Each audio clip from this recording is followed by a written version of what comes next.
حي على الفلاح. Where does confidence come from? Confidence doesn't just come from, well, you have to be brave and you have to not be nervous and intimidated by other people. No, no, no. Confidence comes when you have a purpose and you're accomplishing that purpose. You're so focused on your goal that other people become invisible. You ever see a child that's building Legos? Like the universe stops existing because they've got a goal. They're just building it, building it, building it. Empires around them can rise and fall. They're still building it because they're not looking at what anybody else is doing.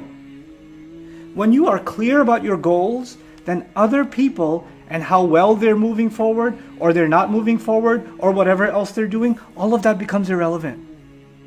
All of that just disappears from your mind. And when that happens, what is confidence? Confidence means you're sure of what you're doing. You find meaning in what you're doing. You don't need to prove yourself to anybody. You have nothing to prove because you already have a goal. You're working towards that. And when somebody else comes and says, by the way, I know some people that have the same goal, they're way better than you. Good for them. Thanks, bye. And you keep working on what you're doing. Because you're too focused. You have when someone has qasd in their waqsid fi mashik, when they have a goal and a direction, a purpose in their walk. You know what that means? Then they're not looking this way or that way because they're focused on what they got to look at. That means you just stop being distracted by what others are doing. And you don't need to tell, hey, by the way, guess what I'm doing?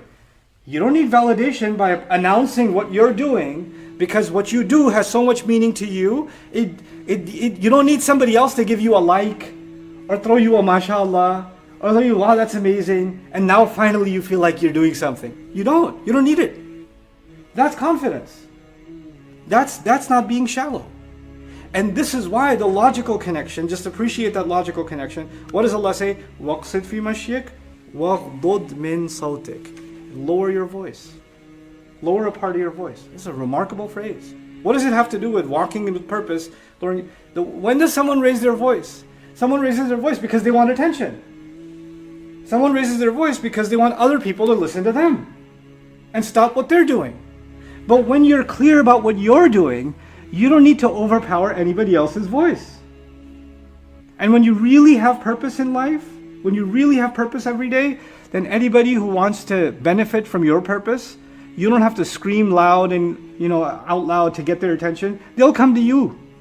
They'll say, wait, I'm too far away from them. I can't hear what they're saying. I'll go closer to them. You don't have to raise your voice to get to them. They'll just come to you. This is the philosophy of even entrepreneurship, of projects. Some of you want to start Islamic projects, want to start something new, right? And there's a principle behind it. Here we're learning a principle in life and of the things you're going to do in your life. We're living in the advertising world, right? So people are like, how are we going to advertise this new product? How are we going to advertise our new Dawah program? How are we going to advertise this new Islamic book that we wrote? How are we going to get the word out there? We have to scream loud and clear from every corner before we can, And you know what? The new world of advertising is about endorsements, right? Get an athlete to endorse this shoe, right? Or get some celebrity to say, this is the book you want to read, right? So this is all about other people who have accomplished something are now validating what you're hoping people will like because they like them. In other words, the service, the product, the venture, whatever it is, it cannot stand on its own feet. It needs the attention of someone else making it valid. On its own, it's not strong enough. Not enough people are benefiting from it. You know why? Because your concern is still people and how loud you are, and you're still looking around. You're still not focused on your goal. When you're focused on your goal, whether one person benefits from it or 1 million people benefit from it, it doesn't faze you because that wasn't your purpose. Your purpose was to accomplish something meaningful. And that is where sincerity also comes from. That's where not being a fake person comes from. Because the people that are fake that we talked about last time are so concerned about what? Everyone else. And the people that are real and the people that are legit in their life are people that have a goal in front of them and they don't dissuade themselves. Nothing distracts them from their goal. And those are the people that I would argue Allah gives qubul to. Allah gives acceptance to them. Because they show Allah sincerity in whatever they do, then people's hearts gravitate towards them anyway. They didn't have to cry and get attention from everyone. their work, their contribution, their effort spoke for itself. And when someone comes on board and says, hey, I want to take a part in what you're doing, well and good. And if nobody came, well and good.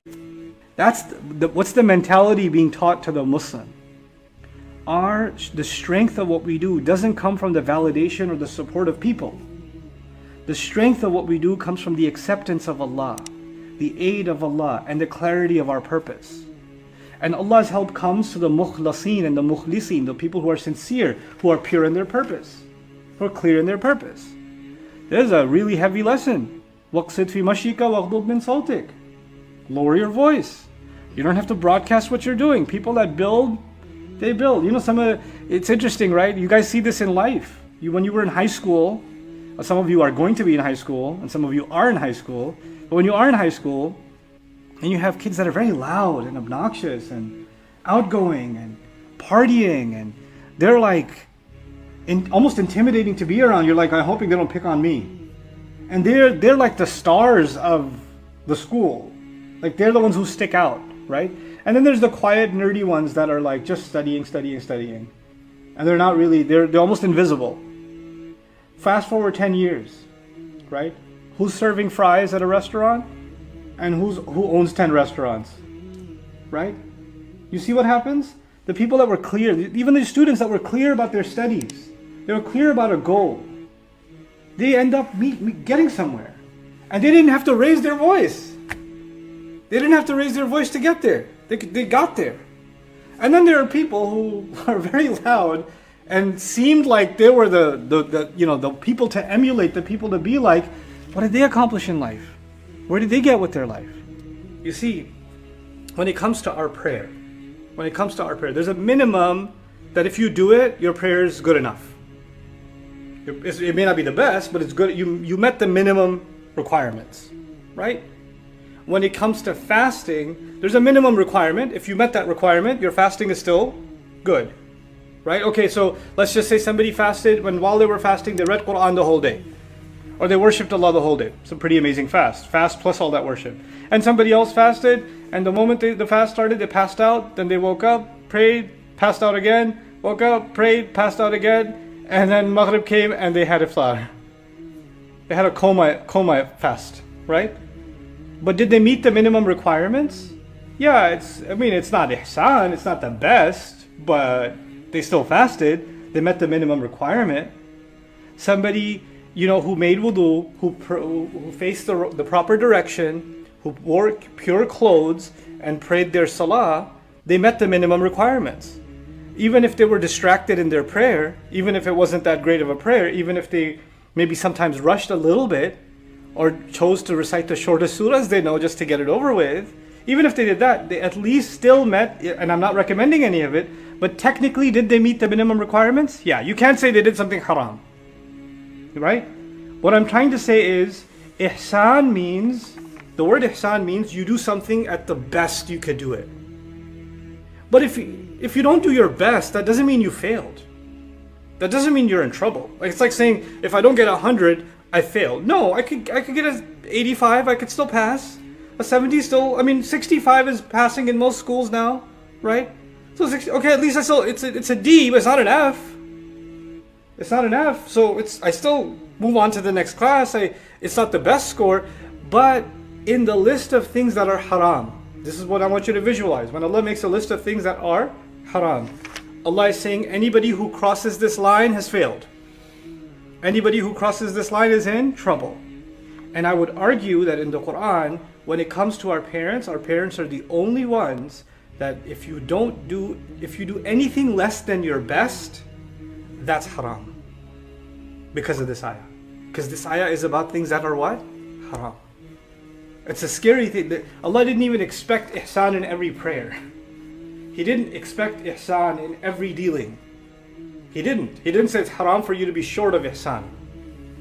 But when it comes to parents, anything short of your very best is a violation. It's a violation. Assalamu alaikum wa rahmatullah. If you enjoyed this video, please do share it with friends and family.